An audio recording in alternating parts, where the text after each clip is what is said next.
بسم اللہ الرحمن الرحیم۔ السلام علیکم ناظرین، گھبرائیے مت۔ آج کے پروگرام میں ہم بجٹ پہ زیادہ بات نہیں کریں گے، سرسری سی بات کریں گے اور اس کے بعد پاکستانی سیاست پہ تفصیل سے بات کریں گے۔ اور گفتگو کے لیے ہمارے ساتھ تشریف فرما ہیں جناب رانا ثناء اللہ خان صاحب، جو کہ وفاقی وزیر برائے سیاسی امور و بین الصوبائی رابطہ ہے۔ بہت شکریہ رانا صاحب ہمیں وقت دینے کے لیے۔ اور سب سے پہلے تو یہی جاننا چاہوں گا کہ یہ کہا جا رہا تھا کہ جی اس بجٹ میں وہ پہلے تو آپ سٹیبلائزیشن کی طرف جا رہے تھے، اس میں ریلیف ہوگا، تو ریلیف تو ہمیں کوئی خاص نظر نہیں آیا۔ نہیں، دیکھیں اس میں ریلیف کے بڑے مضبوط پہلو ہیں جن کا آگے چل کے جو ہے وہ پوری طرح سے جو ہے وہ ادراک ہوگا۔ جس طرح سے ایف بی آر کے متعلق لوگوں کو بڑی شکایت ہے، خاص طور پہ جو ہمارا بزنس مین حلقہ ہے کہ جی وہاں پہ کرپشن بھی ہے، کوئرشن بھی ہے، اور بزنس مین یہ شکایت کرتے ہیں کہ جی ایف بی آر کا جو عملہ ہے وہ ہمیں بڑا تنگ کرتا ہے اور ہمارے لیے بڑا مشکل ہوتا ہے ان کے ساتھ معاملات کو بہتر اور باعزت طریقے سے جو ہے وہ ان کو ڈیل کرنا۔ تو اس میں اس دفعہ ایک بڑی بنیادی تبدیلی جو ہے وہ لائی جا رہی ہے کہ دیکھیں اس میں جو 3 مرحلے ہوتے ہیں۔ ایک مرحلہ ہوتا ہے یعنی اسیسمنٹ کا، اس کے بعد دوسرا مرحلہ ہوتا ہے یعنی کہ جو اسیسمنٹ ہوئی ہے اس کے اوپر جو بھی ٹیکس کا یعنی حساب ہے اس کی ڈٹرمنیشن کا، اور اس کے بعد لاسٹ مرحلہ ہوتا ہے امپلیمنٹیشن کا یا ٹیکس وصول کرنے کا۔ پہلے یہ تھا کہ یہ سارا کام ایک ہی لوگ کرتے تھے، وہ پہلے نوٹسز کرتے، نوٹسز کرنے کے بعد جو ہے وہ اسیسمنٹ اپنے طور پہ کرتے کہ جی آپ کا ٹیکس جو ہے وہ اتنا بنتا ہے، اور اس کے بعد پھر اس کو ڈٹرمن کرتے یا پھر اس کو ریئلائزیشن کا مرحلہ جو وصول کرنے کا وہ بھی وہی جو ہے وہ سر انجام دیتے۔ تو اس طرح سے شروع سے جو آفیسر یا جو سیٹ آف آفیسر جو ہے وہ ان کے ساتھ نیگوشیشن میں ہوتا، وہ آخری جو ہے وہ لمحے تک یا مرحلے تک جو ہے وہی یہ سارا کچھ سر انجام دیتا۔ تو اس میں پھر یہ ساری شکایات جو ہیں وہ جنم لے رہی تھیں۔ تو اب یہ ہے ان کو بالکل علیحدہ کر دیا گیا ہے۔ جو لوگ نوٹسز بھیجیں گے، جو لوگ اسیسمنٹ کریں گے، جو لوگ اس بات کو ڈٹرمن کریں گے کہ آپ کے ذمہ کیا ٹیکس بنتا ہے کیا نہیں بنتا، ان کا ان لوگوں سے کوئی تعلق نہیں ہوگا۔ جو نوٹسز وغیرہ بھیجیں گے، جو اسیسمنٹ کریں گے، ان کا ڈٹرمنیشن پہ، اور جو ڈٹرمن کریں گے کہ یہ اماؤنٹ آپ کے ذمہ واجب الادا ہے، ان کا وصول کرنے سے جو ہے وہ کوئی تعلق نہیں ہوگا۔ یہ تینوں اپنے اپنے ڈومین میں انڈیپینڈنٹلی جو ہے وہ کام کریں گے اور ایک کا دوسرے کے ساتھ جو ہے وہ کوئی رابطہ نہیں ہوگا۔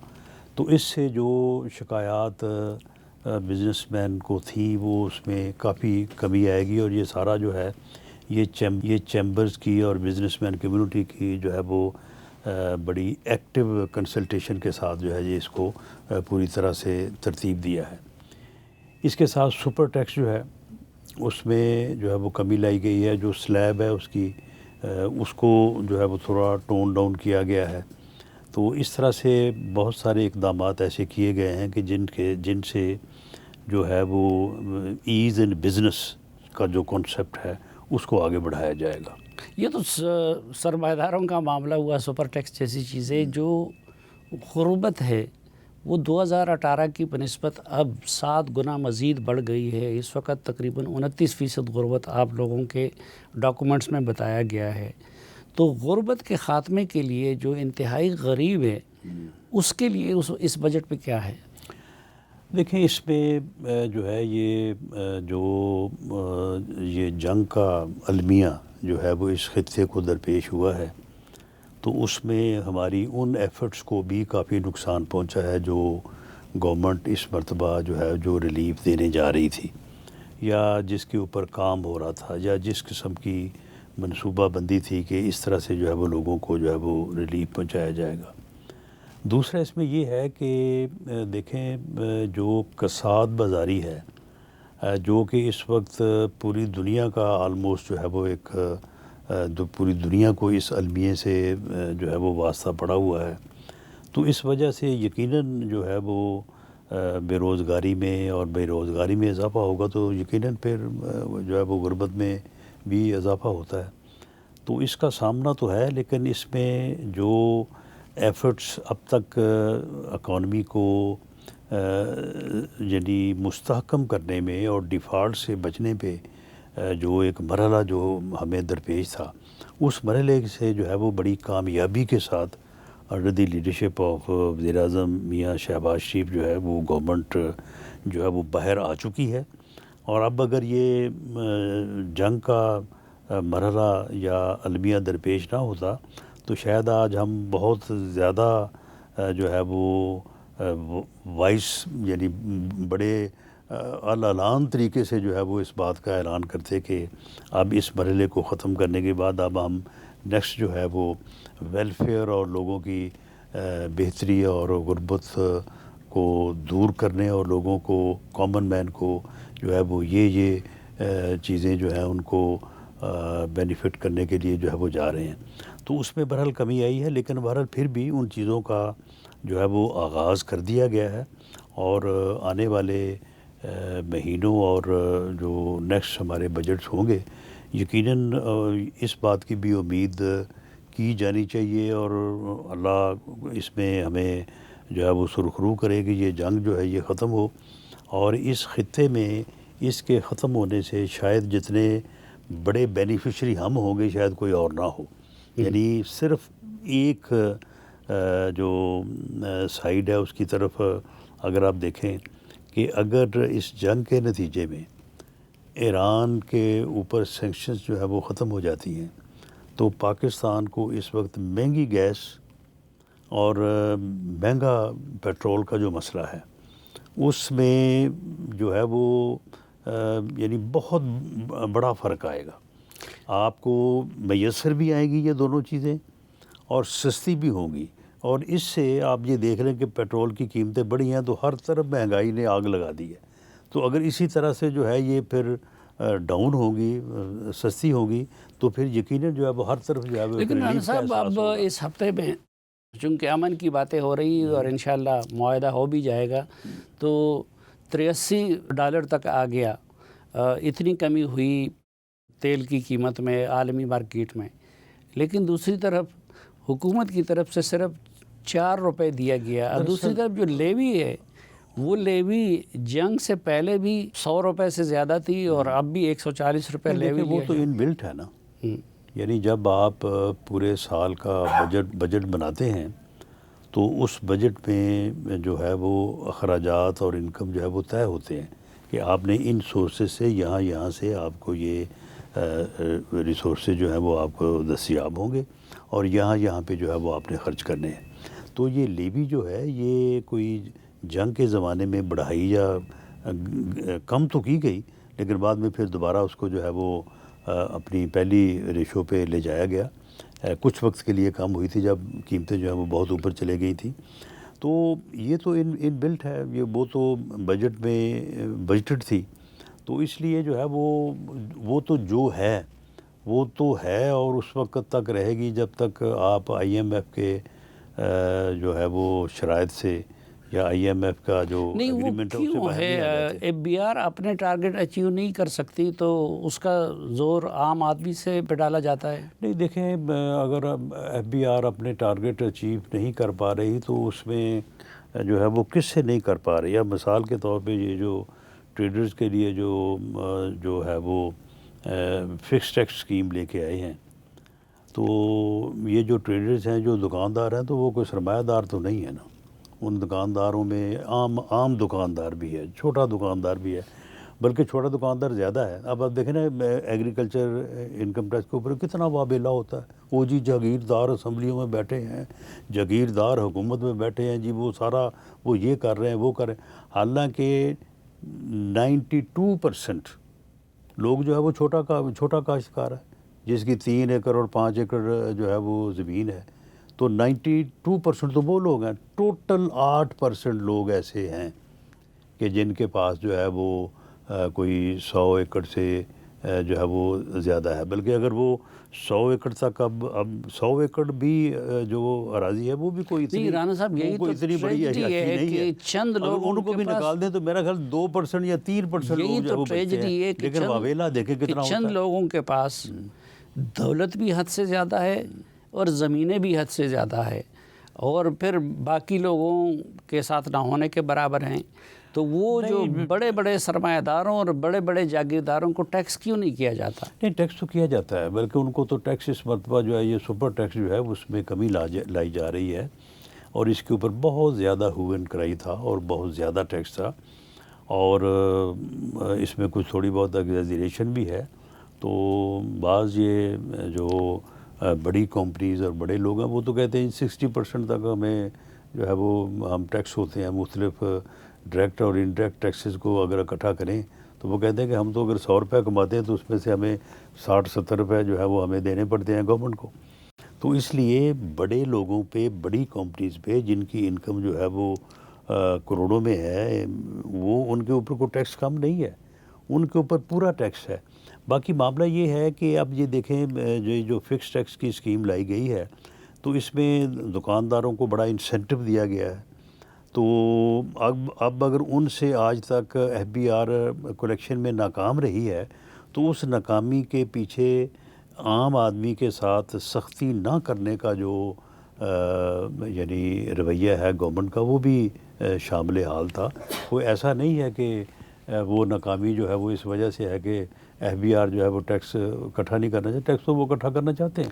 یہ شوگر مل مالکان انہوں نے ایک طرف تو کپاس کو تقریباً ختم کرنے کے قریب ہے.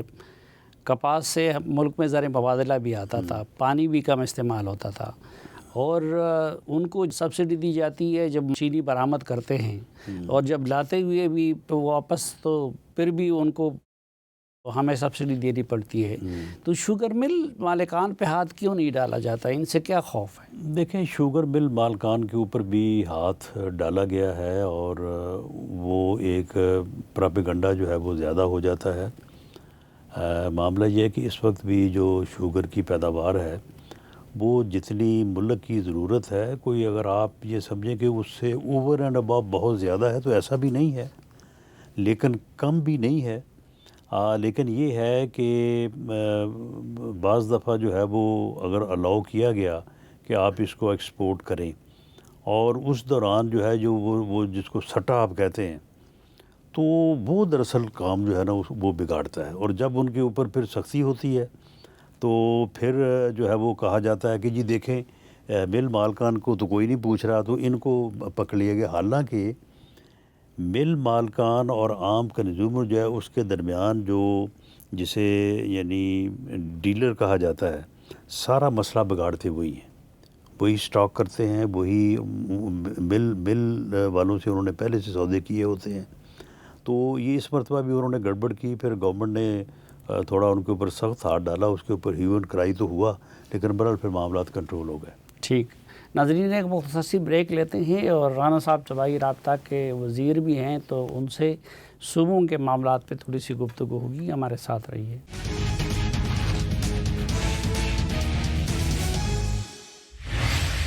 ایک بار پھر خوش آمدید آپ کو جرگے میں. آج کے جرگے میں ہمارے ساتھ ہیں جناب رانا ثناء اللہ صاحب. رانا صاحب، یہ آپ کی پارٹی ہر میٹنگ میں پیپلز پارٹی سے ہار کیوں جاتی ہے یا بلیک میل کیوں ہوتی ہے؟ نہیں دیکھیں، اس میں نہ تو ہارنے والی بات ہے نہ بلیک میل ہونے والی بات ہے. جمہوریت کا یہ خاصہ ہے، جمہوریت کی یہ بنیاد ہے کہ آپ اپنے باہمی معاملات کو جو ہے وہ بیٹھ کے ٹیبل پہ گفت و شنید اور فہم و تفہیم کے ذریعے سے طے کریں. جب بھی معاملہ ہوا ہے، پیپلز پارٹی سے ہوا ہے یا دیگر لوگوں سے ہوا ہے، اس میں بہت ساری مثالیں جو ہیں وہ دی جا سکتی ہیں. تو میاں شہباز شریف صاحب میں سب سے بڑی خوبی ہی یہ ہے کہ انہوں نے ہمیشہ اس بات کو ترجیح دی ہے کہ معاملات کو جو ہے وہ افہام و تفہیم سے اور گفتگو کے ذریعے سے جو ہے وہ ریزالو کیا جائے. اب اس مرتبہ ایک حقیقت جو ہے وہ نوشتہ دیوار تھی کہ جو سورسز جو ہیں وہ مرکز کے پاس ہیں ان میں آلموسٹ -+1 ٹریلین کی جو ہے وہ کمی تھی، اور اس کی وجہ یہ تھی کہ ڈیٹ سروسز اور ڈیفنس ایکسپینڈیچر کے بعد جو ہے، کیونکہ ان میں بتدریج اضافہ ہوتا آ رہا ہے۔ 2010 میں جب یہ ریشو طے ہوئی تھی in between provinces and federation, اس وقت شاید یہ صورتحال نہیں تھی، لیکن اس کے بعد پھر ڈیٹ سروسز میں اضافہ ہوتا چلا گیا ہر سال۔ ڈیفنس ایکسپینڈیچر اب جس صورتحال میں اور جو اس خطے کی صورتحال ہے تو اس میں اب اس کے اوپر تو کمپرومائز ہو ہی نہیں سکتا۔ تو اب یہ صورت تھی کہ اس کے قریب جو ہے 1 ٹریلین کے جو ہے وہ مرکز کو ایک مناسب بجٹ بنانے کے لیے جو ہے وہ ضرورت ہے۔ اب اس کے لیے پہلی مناسب بات تو یہ تھی کہ NFC میں اس کے مطابق جو ہے وہ کمی بیشی جو ہے وہ کی جاتی۔ دوسری زیادہ مناسب بات یہ تھی کہ وہ ذمہ داریاں جو 18ویں ترمیم کے بعد صوبوں کو یعنی صوبوں نے 18ویں ترمیم میں اپنے اختیارات تو حاصل کر لیے، اپنی اٹانومی تو حاصل کر لی، لیکن ذمہ داریاں جو ہے وہ ساتھ نہیں لی۔ ذمہ داریاں ابھی تک جو ہے وہ فیڈرل لیول پہ چلی آ رہی، تو ان ذمہ داریوں کو جو ہے وہ صوبوں کو ٹرانسفر کر دیا جائے، جس میں بے نظیر انکم اسکیم بھی تھی۔ اس طرح سے اور بھی ایک دو چیزیں تھیں۔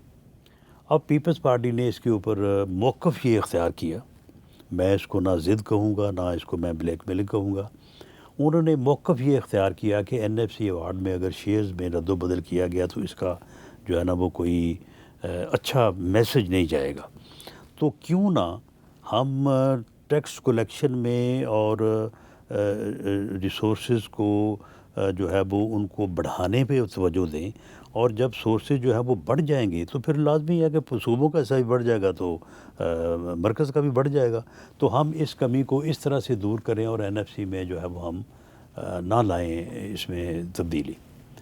بہرحال اس آرگومنٹ میں بھی ایک یعنی وزن تھا۔ اسی طرح سے انہوں نے بے نظیر انکم اسکیم کے متعلق کہا کہ جی اس کے ساتھ ہماری ایفیلیشن ہے، ہماری شہید جو لیڈر ہیں بے نظیر بھٹو ان کے نام سے یہ منسوب ہے، تو اس کے اوپر بھی ہمارا کمپرومائز کرنا جو ہے یہ بڑا مشکل ہے۔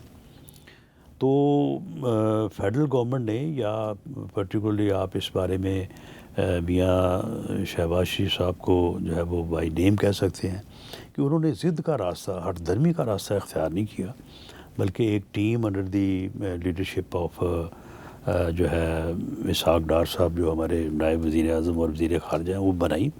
انہوں نے متعدد میٹنگز کی پیپلز پارٹی کے ساتھ بھی، MQM کے ساتھ بھی، اور باقی جو ہمارے کولیشن پارٹنرز ہیں ان میں بعض میٹنگز میں مجھے بھی موقع ملا، باقی دوستوں کو بھی ڈفرینٹ سائٹس پہ، تو ہم نے پھر ایک ون ون صورتحال، ایک ایسا کنسنسس جو ہے وہ اس کو جو ہے وہ حاصل کیا گیا کہ وہ ضرورت بھی پوری ہو گئی، اور جو کسی کی ریزرویشن تھی ان کو بھی جو ہے وہ ملحوظ خاطر جو ہے وہ رکھا گیا۔ اور جس دن ہم پریزیڈنٹ ہاؤس میں گئے ہیں تو اس دن آلموسٹ سبھی وہاں پہ موجود تھے، پریزیڈنٹ صاحب بھی تھے، وزیر اعظم بھی تھے، اور باقی سارے لوگ بھی تھے، تو وہیں پہ کوئی تقریباً 4-5 گھنٹے لگے، تو آخر میں جو نوک پلک سنوارنے والی بات ہوتی ہے تو اس کے بعد کمپلیٹ کنسنسس سے وہاں پہ سے اٹھے، اور اس کے مطابق جو ہے وہ بجٹ جو ہے وہ نہیں، انہوں نے تو دیکھے بے نظیر انکم سپورٹ پروگرام کو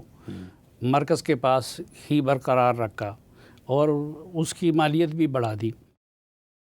بڑھنی تو تھی وہ یعنی انفلیشن کے ساتھ بڑھنی تو خیر تھی وہ۔ NFC میں آپ لوگوں کو کوئی چینج کرنے نہیں دیا، تو یہ تو ان کی ون ہے، آپ لوگوں کی ون کیا ہے؟ نہیں، اس میں کوئی ون والا معاملہ ہی نہیں تھا۔ معاملہ تو یہ تھا، ہماری ون یہ ہے کہ وہ ریسورسز جو کہ اباؤٹ 1 ٹریلین تھے وہ ہمیں حاصل ہو گئے۔ مرکز کو جو ہے وہ یعنی صوبوں کا کسی جگہ پہ حصہ کم کر کے یا کسی اور طریقے سے اپنا بوجھ جو ہے وہ صوبوں پہ ڈالنے سے بھی تو مرکز کو فیڈرل گورنمنٹ کو یہی ریسورسز پیسے ہی حاصل ہونے تھے نا. تو چلیں اگر انہوں نے کہا کہ جی ٹھیک ہے ہم آپ کی ضرورت جو ہے وہ پوری کرتے ہیں, یہ ملک کی ضرورت ہے, یہ صوبوں کی ضرورت ہے اور اس میں کوئی فرق نہیں ہے صوبوں میں اور ملک نے, ہم نے سب نے مل کے چلانا ہے, تو چلو ضرورت پوری کرتے ہیں, ضرورت اس طرح سے نہیں اس طرح سے کر لیں. تو میرا خیال ہے کہ اس ایسے افہام و تفہیم کے اوپر جو ہے وہ بالکل دونوں طرف ون ون ہے, اس میں کسی کی ہار اور کسی کی جیت نہیں ہے. ایک صوبے کی بڑی ہار ہے ہمارے خیبر پختونخوا کی, کیونکہ آپ سندھ سے اس کے سائز کا مقابلہ کریں کہ سندھ کی اکانومی کتنی بڑی ہے, لیکن خیبر پختونخوا صرف 1 ارب روپے کم ہے ان سے جو مرکز کو دیا جا رہا ہے. نہیں دیکھیں وہ تو جو فارمولہ طے ہوا ہے یہ اس کے اوپر ٹیکنیکل کمیٹیز بنی تھی اور وہ ٹیکنیکل کمیٹیز نے ایک اصول کی بنیاد کے اوپر جو ہے وہ جو فارمولہ رکھا اور اس کی بنیاد کے اوپر جو سب سے زیادہ تو بنا ہے حصہ غالباً 600 بلین کے قریب وہ تو پنجاب کا ہے اور اسی طرح سے باقی صوبوں کا. تو اس فارمولے کے مطابق جو ہے یہ ساری چیزیں طے ہوئی ہیں اور یہ پھر ECC کی جو میٹنگ ہوئی ہے بعد میں جس میں چاروں چیف منسٹر صاحبان موجود تھے, چیف منسٹر KP کے بھی موجود تھے, انہوں نے اپنے صوبے کا بڑا وائزلی نائسلی جو ہے وہ انہوں نے اپنا مقدمہ لڑا اور بعض چیزوں کے اوپر انہوں نے وزیر اعظم صاحب کو جو سبمٹ کیا اس میں وزیر اعظم صاحب نے ان کے ساتھ کومٹمنٹ بھی کی کہ ہاں یہ چیزیں جو ہیں یہ آپ کی درست ہیں اور ہم اس کے اوپر آپ کو ریلیف دیں گے. تو یہ سارا بامی افہام و تفہیم سے ہوا ہے. نہیں لیکن رانا صاحب دیکھیں خیبر پختونخوا جب فاٹا مرجر ہوا تو اس وقت خیبر پختونخوا کی 65 لاکھ آبادی بڑھ گئی اور 2018 سے لے کے آج تک کتنے سال ہو گئے, تو اس حساب سے تو NFC کا فارمولہ تبدیل کر دینا چاہیے. NFC کا فارمولہ تبدیل کرنے کے لیے جو دیکھیں اس بنیاد کے اوپر فارمولہ تبدیل کرنے میں تو خیر ایک اعتراض جو ہے اس کو کسی حد تک وہ آرگویبل تھا, لیکن اب میرا خیال ہے کہ وہ ٹرم جس کے بعد NFC نے ریویو ہونا ہوتا ہے وہ بھی آلموسٹ گزر چکی ہے جی. تو اب اس سال اس کے اوپر ایفرٹس ہوں گی اور NFC کا فارمولہ جو ہے جس طرح سے اس سے پہلے غالباً 2010 میں جو ہے وہ چینج ہوا تھا تو اب دوبارہ اس کے اوپر بات ہوگی, تو اب اس میں پھر جو چینجز لائی جائیں گے. خیبر پختونخوا کی آبادی بڑھ گئی ہے جو 65 لاکھ وہ 7 مل دیکھیں گئے اس میں ایک بات یہ بھی ہے لیکن NFC میں اس کا شیئر وہی پرانا چلا آ رہا ہے اس کا شیئر 10 سالوں سے. اس کا شیئر جو ہے وہ بالکل جب یہ NFC ہوگا تو اس کو یہ چیزوں کو اگر آبادی بڑھ گئی ہے تو اس کو ملحوظ خاطر رکھا جائے گا. لیکن یہ بات بھی اس دفعہ بڑی وہیمنٹلی ڈسکس ہوئی ہے کہ بھئی ایک طرف تو ہم کہہ رہے ہیں کہ یہ پاپولیشن کا جو طوفان ہے یہ اژدہا جو ہے یہ کھا جائے گا ہر چیز کو. اگر آپ نے جو ہے وہ 2040 تک یا 50 تک آپ نے 25 سے 50 کروڑ ہو جانا تو آپ جتنے مرضی اسکول بنائیں ہاسپٹل بنائیں جو مرضی کریں پھر تو آپ اسی حال میں رہیں گے, بلکہ موجودہ صورتحال کو مینٹین کرنا بھی آپ کے لیے جو ہے وہ مشکل ہو جائے گا. تو اس لیے آبادی کو کنٹرول کیے بغیر تو گزارا نہیں. لیکن اب صورتحال یہ ہے کہ آبادی اگر کوئی کم کرے گا کوئی صوبہ تو اس کا جو ہے وہ حصہ کم ہو جائے گا, جو اس وقت یہ NFC کی صورتحال ہے. تو اس پہ بھی ضرورت ہے کہ اس کو جو ہے وہ امینڈمنٹ کی جائے کانسٹیٹیوشن میں کہ اس کو لاک کر دیں اور لاک کرنے کے بعد اب اس کو زیادہ دیں جو آبادی کو کنٹرول کرے. وہ کیا جائے تو اس پہ تو چھوٹے صوبے خوش ہوں گے, کیونکہ پہلے سے خیبر پختونخوا اور بلوچستان جیسے صوبوں کا مطالبہ یہی ہے کہ صرف آبادی کو معیار نہ بنایا جائے بلکہ پسماندگی اور غربت اور ان چیزوں کو بھی دیکھا جائے. وہ ہے اس پہ تو کوئی اعتراض نہیں ہے, وہ چیزیں معیار میں شامل ہیں, لیکن ابھی ان کا حصہ جو ہے وہ کم ہے, اس حصے کو بڑھایا جانا چاہیے. لیکن ایک چیز جو اس سے ہٹ کر ہے کہ سرتاج صاحب کی جو کمیٹی تھی اس نے یہ فیصلہ کیا تھا کہ 3% آف دا ڈویزیبل پول وہ مرج ڈسٹرکٹس کو دیے جائیں گے ہر سال. اس وقت 120 ارب روپے بنتے تھے اور آج کل کے حساب سے وہ 250 سے زیادہ بنتے ہیں. تو وہ ان سالوں میں بھی نہیں دیے گئے اور اس بجٹ میں بھی نہیں دیے گئے. لیکن بہرحال وہ تو جو بنتا تھا جو نہیں دیا گیا وہ تو پھر ان کا فیڈریشن کے ذمے ان کی فیڈریشن کی لائبلٹی ہے، تو وہ تو خیر ان کو دیا جائے گا ان کو، جیسے ہی جو ہے وہ حالات اور ریسورسز جو ہے وہ بہتر ہوتے ہیں. دیکھیں اگر 17-18 میں جس طرح سے پاکستان کی اکانومی جو ہے وہ جا رہی تھی، سی پیک مکمل ہونے جا رہا تھا، تو اب یہ جو تجربے ہوئے ہیں اور ان تجربوں کی بنیاد کے اوپر جو اب مشکلات کا سامنا ہے، تو اس میں یہ سارا قصور ہمارا تو نہیں ہے، سب کا مل جل کے ہی ہے. چلو سب کا مل جل کے قصور ہے، لیکن ظاہری بات ہے کہ حکومت وقت کی زیادہ ذمہ داری ہوتی ہے. ایک بریک لیتے ہیں اور واپس آئیں گے تو کشمیر کے حالات کا ذکر کریں گے، کیونکہ رانا ثناء اللہ صاحب اس کمیٹی کے چیئرمین بھی ہے جو کہ کشمیر ایکشن کمیٹی کے ساتھ مذاکرات کر رہی ہے.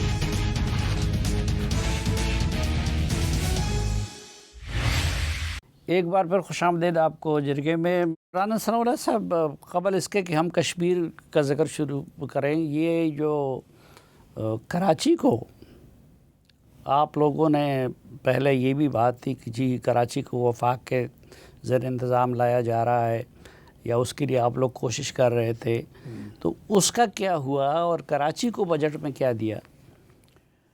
دیکھیں کراچی سندھ گورنمنٹ نے بھی اس بارے میں، مراد علی شاہ صاحب نے بھی کراچی کے مسائل کو اجاگر کیا. ایم کو ایم نے خاص طور پہ کراچی اور حیدرآباد کے مسائل کے اوپر جو ہے وہ بات کی، اور راؤنڈ اباؤٹ کوئی 50 ارب روپے کے قریب ہے رقم جو وزیر اعظم صاحب نے کمٹ کی ہے، اور کہا ہے کہ جو کراچی میں جو پروجیکٹس جو ہے وہ ان پروگریس ہیں ان کو مکمل کیا جائے، اور جو ضروری ہیں ان کو جو ہے وہ شروع کیا جائے. سندھ گورنمنٹ بھی جو ہے وہ انہوں نے بھی وعدہ کیا ہے کہ اس مرتبہ وہ کراچی کے لیے جو ہے وہ زیادہ فنڈس جو ہے وہ مختص کرنے کی جو ہے وہ کوشش کریں گے. جہاں تک اس بات کا تعلق ہے کہ جی کراچی کو، گوادر کو جو ہے وہ فیڈرل گورنمنٹ کے زیر اثر لایا جائے. دیکھیں یہ چیزیں جو ہیں ایک جمہوری معاشرے میں ان چیزوں کے اوپر ڈسکشن ہونی چاہیے، ڈبیٹ بھی ہونی چاہیے، ہر کسی کو اپنی رائے کا اظہار کرنا چاہیے. لیکن جب رائے کا اظہار یا کسی معاملے پہ ڈبیٹ شروع ہو تو اسے اس طرح سے شک کی نظر سے نہیں دیکھا جانا چاہیے کہ جی پتہ نہیں یہ کرنے جا رہے ہیں. کوئی کراچی کو جو ہے وہ فیڈرل گورنمنٹ جو ہے اس کے اوپر قبضہ کرنے نہیں جا رہی، یا گوادر کے اوپر. ایک بات ہے، ایک ڈبیٹ ہے، ایک گفتگو ہے، اس کے اوپر سب کو اپنی رائے کا اظہار کرنا چاہیے اور وداؤٹ اینی فیئر کرنا چاہیے. اگر اس میں سے کوئی اچھی چیز نکل آئے اور اچھی چیز بہتر ہو جائے تو اس کو آپٹ کر لیا جائے. جس طرح سے صوبوں کی بات ہو رہی ہے، وہ سائملٹینیسلی یہ چیزیں ڈسکس ہو رہی ہیں کہ اب بڑے صوبے جو ہے وہ گورنیبل نہیں ہیں، ایڈمنسٹریٹو پرابلمس جو ہیں وہ سامنے آ رہے ہیں. تو یا تو صوبوں کو جو ہے وہ چھوٹا کیا جائے، ایڈمنسٹریٹو یونٹس جو ہیں وہ بنائے جائیں جو زیادہ ورکیبل ہوں، پریکٹیکیبل ہوں. تو ایک ساتھ ہی یہ ہے کہ نہیں صوبے تو ایسے ہی رہنے دیے جائیں، لیکن ایک لوکل گورنمنٹ سسٹم جو ہے اس کو امپاور کر کے جو ہے تو اس سے اس مسئلے کو حل کیا جائے. یہ بات بھی درست ہے. ان دونوں آپشنز کے اوپر بھی ڈسکشن ہونی چاہیے، اور ان دونوں آپشنز میں سے جو ہمیں اپنے حالات کے مطابق بہتر سوٹ کرے اس کو اپنانا چاہیے. دنیا میں جو دونوں چیزیں ہیں، دنیا میں صوبوں کو ان کے سائز کو جو ہے وہ ریئلائز کر کے جو ہے وہ ایڈمنسٹریٹیولی وائبل بنایا گیا. یہ چیز بھی موجود ہے. لوکل گورنمنٹ سسٹم کو امپاور کر کے بھی دنیا میں یہ بڑا کامیاب ایکسپیرینس ہوا ہے. بڑے شہر جو ہیں وہ آپ نیو یارک دیکھ لیں، لندن دیکھ لیں. تو یہ دنیا میں دونوں طرح کے ایکسپیرینس موجود ہیں. ہمیں یہ چاہیے کہ اپنے حالات کو پیش نظر رکھتے ہوئے جو ہمیں بہتر ہے اس کو ہم آپٹ کریں. لیکن یہ اسی وقت فیصلہ ہوگا جب ہم اس کے اوپر ڈبیٹ کریں گے، اس کے اوپر ہم بحث کریں گے. اس بحث کو ہونے دینا چاہیے وداؤٹ اینی سازشی تھیوری. ہم ابھی بات شروع نہیں ہوتی تو پہلے ہم اس میں سے جو ہے نا وہ کانسپریسی ڈھونڈنا شروع کر دیں گے. یہ پتہ نہیں، یہ تو جی اب ایسے ہونے لگا ہے، ویسے ہونے لگا ہے. تو میرا نہیں خیال کہ اس قسم کی کوئی بات ہے، ٹھیک ہے، یہ ڈسکشن ہے، ڈیبیٹ ہے ان تمام آپشنز کے اوپر، جو ان میں سے بہتر چیز سامنے آئے گی کوئی اس کو آپ کتنا کر لیا ٹائم جائے. آپ لوگوں نے ڈسکشن کے لیے رکھا ہے؟ کب تک اس حوالے سے کوئی رائے بن جائے گی؟ میرا خیال ہے ابھی تو ڈسکشن صحیح طور پہ شروع نہیں ہوئی، یہ شروع ہو تو پھر اس کے بعد اس کے عرصے کا جو ہے وہ تعین کیا جائے. ابھی تو بات بعد میں ہوتی ہے، سازش کی اسٹیمپ جو ہے اس کے اوپر پہلے لگ جاتی ہے. اچھا، اس کا ذکر کرتے ہیں آزاد جموں کشمیر کا، یہ کیوں اس مرتبہ حکومت اتنی سختی دکھا رہی ہے؟ نہیں، ہم پچھلی مرتبہ انہوں نے جو کچھ مانگا تھا، جو انہوں نے کچھ 9 انہوں روپے نے مانگا تھا، آپ لوگوں نے 3 روپے یونٹ دے دیا، جو اور انہوں نے اس مرتبہ ان کے ہیڈ منیز نکال دیے. دیکھیں، پچھلی مرتبہ انہوں نے عام آدمی کے مسائل سے متعلق بات کی، ویلفیئر سے متعلق بات کی. انہوں نے کہا کہ جی دیکھیں، جب منگلا ڈیم بنا تھا تو ہمارے ساتھ یہ معاہدہ ہوا تھا کہ جتنے وہاں پہ پیداواری جو کاسٹ ہوگی اس کے اوپر ہم آپ کو بجلی دیں گے. یہ درست تھا، یہ وعدہ ہوا تھا. پاکستان کی گورنمنٹ نے آزاد کشمیر گورنمنٹ کے ساتھ معاہدہ کیا تھا، لیکن بعد میں گورنمنٹس نے امپلیمنٹ نہیں کیا.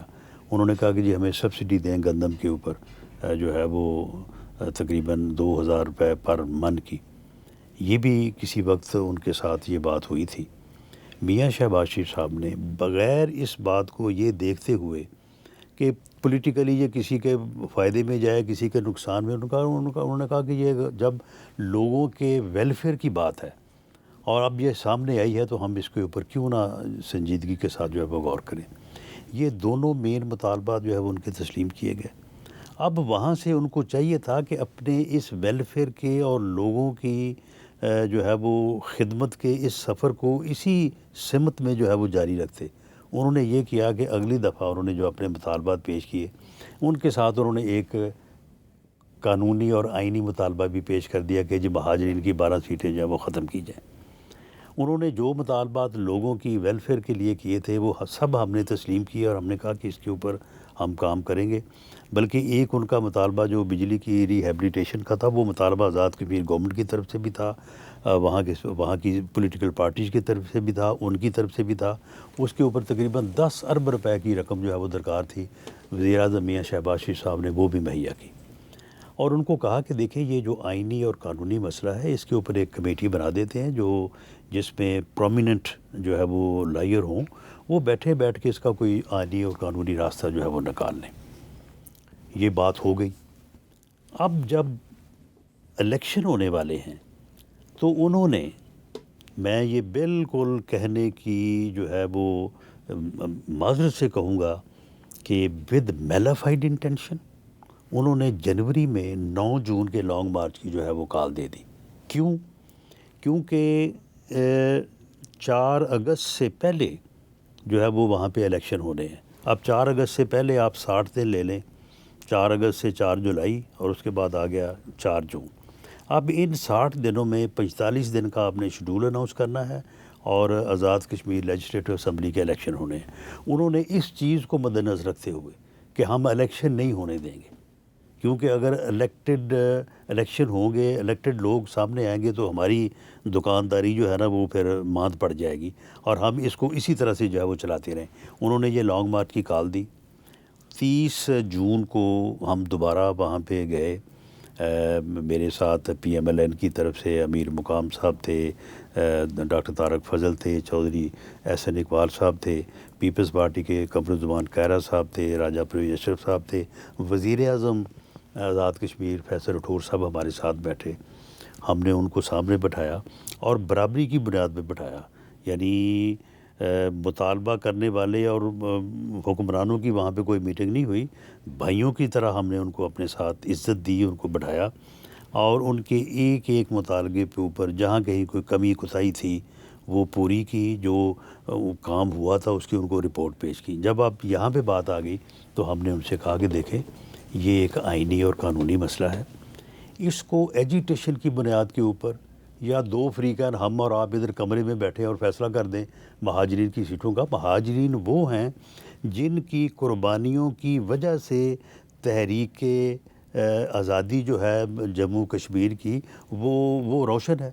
یہی وہ لوگ ہیں جنہوں نے اپنے گھر لٹائے، اپنی عزتیں لٹائیں، اپنا جو ہے وہ یعنی جو ہے وہ خاندان جو ہے وہ آدھا خاندان ادھر آدھا ادھر، تو یہ لوگ جو ہے وہ لٹے پٹے ادھر آئے اور آ کے جو ہے وہ پاکستان کے مختلف حصوں میں جو ہے وہ آباد ہو گئے۔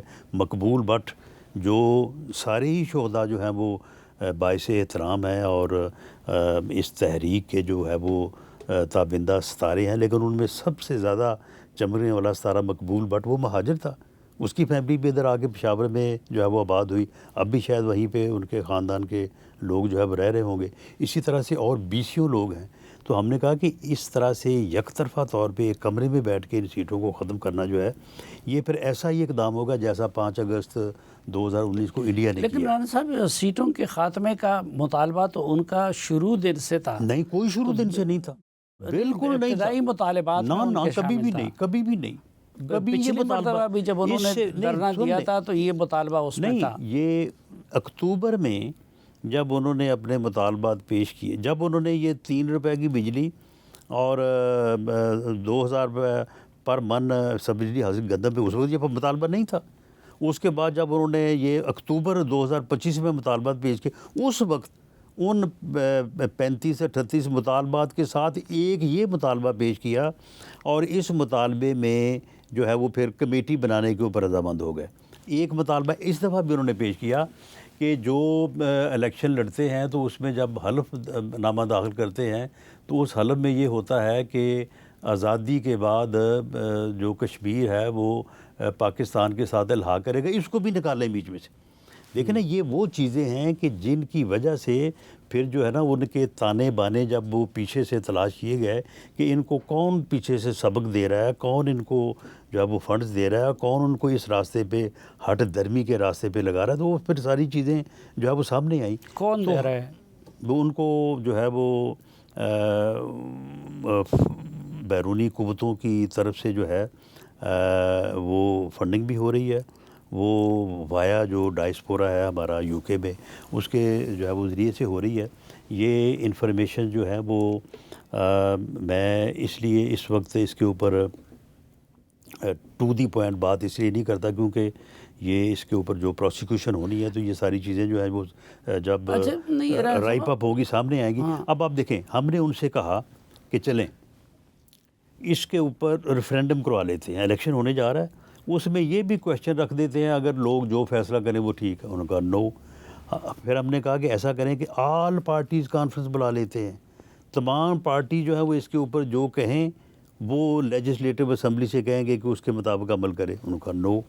پھر کہا کہ اسمبلی میں اس معاملے کو رکھ دیتے ہیں، اسمبلی اس کے اوپر ریزولوشن پاس کر دیتی ہے کہ کیونکہ وہ آؤٹ گوئنگ ہے، جو الیکٹ ہونے کے بعد یہ وہ فریش مینڈیٹ کے ساتھ گورنمنٹ اور اسمبلی آئے گی، اس میں یہ معاملہ رکھ دیں گے، اس میں کوئی کمی بیشی اوپر نیچے جو ہے وہ کر لیں گے۔ انہوں نے کہا جی نو۔ پھر ان سے کہا کہ آپ ایسا کریں کہ الیکشن ہونے دیں اور ہم آپ سے وعدہ کرتے ہیں کہ نئی اسمبلی جو ہے وہ اس معاملے کے اوپر جو ہے وہ غور کرے گی اور اس معاملے کو جو ہے وہ طے کرے گی۔ آپ جو 9 کا ہے لانگ مارچ کا الٹیمیٹم، اس کو آپ مؤخر کر دیں۔ انہوں نے کہا جی نو۔ پھر ان سے کہا گیا کہ چلیں ایسا کریں کہ 9 کی بجائے اس کو 14 پہ کر دیں، تو مین ٹائم ہم آل پارٹیز کانفرنس بلاتے ہیں، ہم لیجسلیٹو اسمبلی کا اجلاس بلاتے ہیں اور وہاں پہ یہ معاملہ رکھتے ہیں۔ انہوں نے کہا جی نو، ہم نے تو یہ کام نہیں کرنا۔ اچھا، تو پھر اس کے بعد پھر جو ہمارے شکوک و شبہات تھے وہ پھر درست ثابت ہوئے۔ تو پھر بات یہ ہے کہ یہ لاکھوں شہداء کی قربانیوں سے جس تحریک کو کی آبیاری ہوئی ہے، اب اس کو ایک گروپ یا ایک ایکشن کمیٹی کے جو ہے وہ مطالبے کے اوپر جو ہے وہ آپ لوگ اس کو اتنے ضائع تو ٹچی نہیں کیا جا کیوں ہے سکتا۔ مہاجرین کی سیٹوں پہ؟ اور کیا یہ حقیقت نہیں ہے کہ وہ دھاندلی کے لیے اور پولیٹیکل مینجمنٹ کے لیے استعمال ہوتے ہیں؟ نہیں، پولیٹیکل مینجمنٹ کے لیے وہ کس طرح سے استعمال ہوتے ہیں؟ جو نہیں، معاملہ یہ ہے کہ کیا مہاجر جو ہیں وہ اپنے گھر لٹا کے نہیں آئے وہاں سے؟ آپ مجھے بتائیں کہ اگر جو تحریک کے آزادی ہے جموں کشمیر کی، آپ اگر یہ جموں اور ویلی کے مہاجروں کو بیچ میں سے نکال دیں تو یہ آپ کی تحریک باقی کیا رہ جاتی ہے؟ آزاد کشمیر پھر کیا ایک یونٹ کے طور پہ آپ کے ساتھ رہے گا؟ یعنی یہ پھر ریاست تو رہی نہ، یہ ریاست کی پھر حکومت نہ رہی۔ اچھا، تو معاملہ یہ ہے کہ اس کے اوپر دیکھیں، اس کے اوپر ہم نے باوجود اس کے آل پارٹیز کانفرنس بلائی. انہوں نے یہ ضرور کہا کہ وہاں پہ کچھ انتخابی ڈیفیکلٹیز ہیں، یعنی وہاں پہ جو جموں کی 6 سیٹیں ہیں وہ ووٹ وائز درست ہیں، جو ویلی کی 6 سیٹیں ہیں ان کے ووٹ کم ہیں، سیٹیں زیادہ ہیں، اس نمبر میں تھوڑا کمی کی جائے. اسی طرح سے اسمبلی نے ریزولوشن پاس کیا. اسی طرح سے پھر اس کو ہم نے پریزیڈنشل ریفرنس کے طور پہ پریزیڈنٹ کو سپریم کورٹ کو بھیجا. سپریم کورٹ نے بھی اس کے اوپر اپنی رائے دی. احتجاج تو ان کا حق ہے نا، آپ لوگ ان کو احتجاج کیوں کرنے نہیں دے رہے؟ ان احتجاج بھی ان کا حق ہے، لانگ مارچ بھی ان کا حق ہے، لیکن لشکر کشی ان کا حق نہیں ہے. مسلح ہتھیاروں سے آ کے کوئی اسلام آباد پہ قبضہ کرنا چاہے یا کوئی مظفر آباد پہ قبضہ کرنا چاہے تو یہ نہیں ہو سکتا، اور اس کو پھر لا انفورسنگ ایجنسیز کا یہ فرض اولین ہے کہ اس کو جو ہے وہ روکا جائے. وہ آپ مجھے بتائیں کہ وہاں پہ جو پولیس کے لوگ شہید ہوئے ہیں، جس طرح سے ان کی ڈیڈ باڈی کی لنچنگ جو ہے انہوں نے کی ہے، تو یہ لوگ یہ کہہ سکتے ہیں کہ یہ وہ جمہوری احتجاج کر رہے ہیں؟ تو اس قسم کے احتجاج کو تو جو ہے وہ روکا جانا جو ہے وہ لا انفورسنگ ایجنسیز کا. جناب رانا ثناء اللہ صاحب، ہمیں وقت دینے اور ہم سے بات کرنے کے لیے بہت شکریہ. ناظرین، آج میں اتنا ہی، اجازت دیجیے. اللہ حافظ.